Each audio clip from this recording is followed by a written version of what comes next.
The bar that Friday night was alive with the kind of restless energy only found in forgotten towns, the kind of place where nothing new happened and people looked for trouble just to remind themselves they were still alive.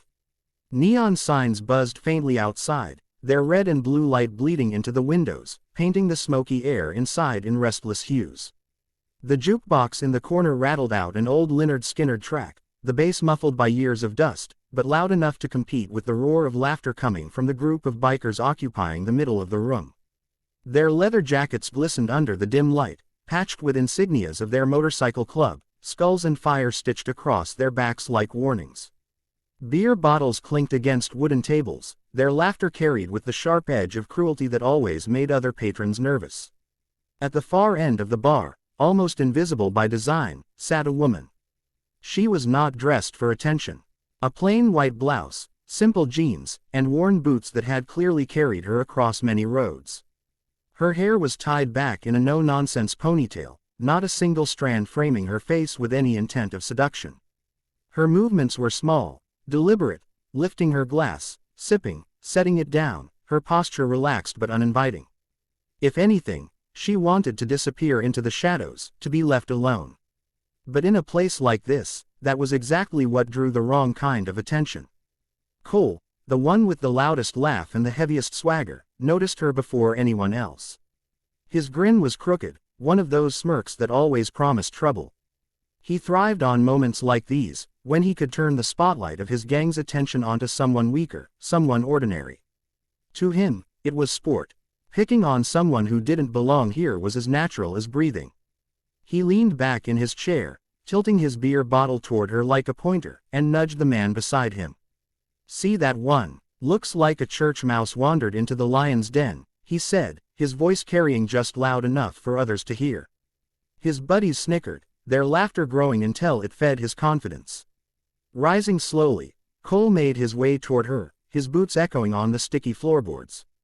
The bartender, an older man who'd seen too many nights like this, froze mid-wipe of a glass, his jaw tightening. He knew Cole. He knew where this was headed. But as always, he said nothing. It wasn't his fight. He had bills to pay and ribs he didn't want broken. The woman didn't look up until Cole's shadow fell across her table.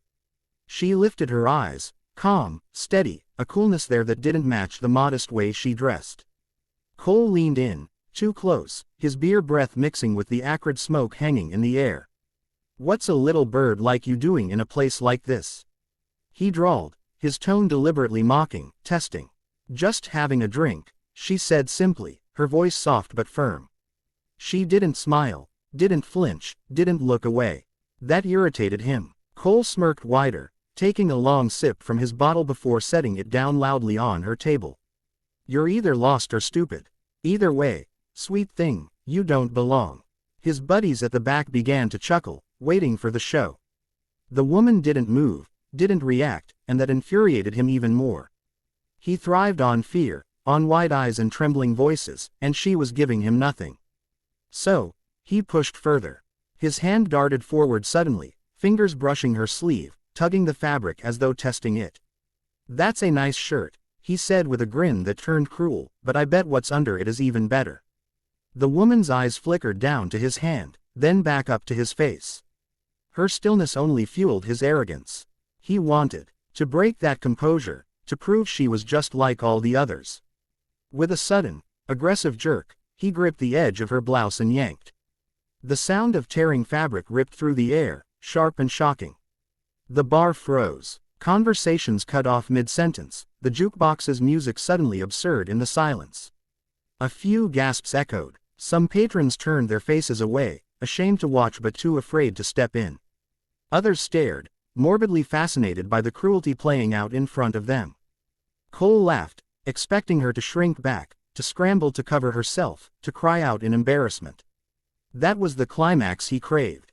Humiliation. But it didn't come. The woman didn't scream. She didn't cover herself. She didn't move at all. She simply sat there, her torn blouse hanging loosely, exposing the skin of her chest and shoulder. And there, inked across her skin, bold and undeniable, was the symbol. The eagle, globe, and anchor of the United States Marine Corps, black lines sharp against her flesh. Surrounding it, Smaller details told their own story. Dates, coordinates, a Latin phrase etched with precision, and the faint shadow of what looked like unit insignia. This wasn't some drunken tattoo from a dare or a meaningless design. This was history. This was sacrifice. The laughter died instantly. Cole's grin faltered, the color draining slightly from his face. His buddies, mid-cheer, went silent one by one, their eyes glued to the tattoo. They knew what it meant. Everyone knew. Marines weren't just another branch of the military. Marines were fighters forged in fire, trained to endure the unendurable. And this woman wasn't some fragile victim. They had just torn into someone who had faced more dangerous men than Cole on battlefields far from this bar. The silence spread thick, heavy. The bartender's rag slipped from his hand, forgotten on the counter. The jukebox hummed softly in the corner, but no one moved to turn it down. The woman's eyes, calm and unblinking, locked on Cole's. She didn't need to say anything. The tattoo spoke louder than words, filling the room with an unspoken command, respect or regret. Cole's hand dropped, the bravado leaking out of him like air from a punctured tire. He swallowed hard, his Adam's apple bobbing, trying to figure out how to recover, how to claw back the dominance he had just lost. But the damage was done. The whole bar had seen. And for the first time in a long time, Cole felt small. The silence stretched, suffocating, until the only sound was Cole's uneven breathing. His hand trembled slightly at his side, though he tried to hide it by balling it into a fist. His buddies, the same men who just moments ago had been roaring with laughter, now shifted uncomfortably, their eyes darting between him and the woman as though waiting for someone else to move first. No one did. The weight of her tattoo, and everything it represented, pressed down on the room like a storm about to break. Slowly, deliberately, she rose to her feet. Her blouse hung in tatters, the fabric gaping open, but she didn't flinch, didn't cover herself. She moved with the steadiness of someone used to commanding attention, her presence filling the bar until even the air seemed to still. Cole instinctively took half a step back, his boots scraping against the sticky floorboards. He hated himself for it, hated the way his body betrayed the fear prickling at the edges of his bravado. Her voice, when it came, was low, controlled, but it carried through the room like a blade. "Do you have any idea who you just put your hands on?" The words weren't shouted. They didn't need to be. The authority in her tone was enough to freeze every man within earshot. Cole forced a laugh, the sound brittle and unconvincing. "It's just a tattoo. Anybody can ink one of those." His voice cracked at the end, and the lie hung in the air, transparent to everyone. Her eyes narrowed slightly, and then, before anyone could process what was happening, she moved. One hand shot out, gripping his wrist, twisting it with practiced precision. There was no hesitation, no wasted movement. Pain exploded across Cole's face as his knees buckled, dropping him to the floor with a strangled cry. The pop of strained tendons echoed, and the bar collectively flinched. She released him just before something broke, leaving him gasping, humiliated on his knees. The woman crouched slightly, her face close enough that he couldn't avoid her eyes. They were steady, unyielding, filled with a calm intensity that was more terrifying than rage. "You think this is just ink?" she said, her voice sharp, dangerous. "I bled for this. I fought for this. I buried brothers and sisters for this." She let the words sink in, then straightened, her gaze sweeping the room. "You think I'm some helpless woman you can tear apart for fun? Next time you lay hands on someone, remember, not everyone's as weak as you hope." Cole stayed where he was, clutching his wrist, unable to meet her eyes. His buddies didn't rush to defend him. In fact, they leaned back in their seats, avoiding her gaze as though pretending they weren't with him. The balance of power had shifted so completely, so suddenly, that none of them knew what to do. The bartender exhaled slowly, relief and admiration flickering in his tired eyes. For once, someone had stood up to Cole, and not just stood up, destroyed him. The regular patrons, who had sat in silence too many nights while men like Cole ran the place, now stared at the woman with something new in their eyes, respect. And fear. She pulled her jacket from the back of her chair, sliding it on over her torn blouse. The action was slow, unhurried, like a soldier sheathing a weapon after a fight.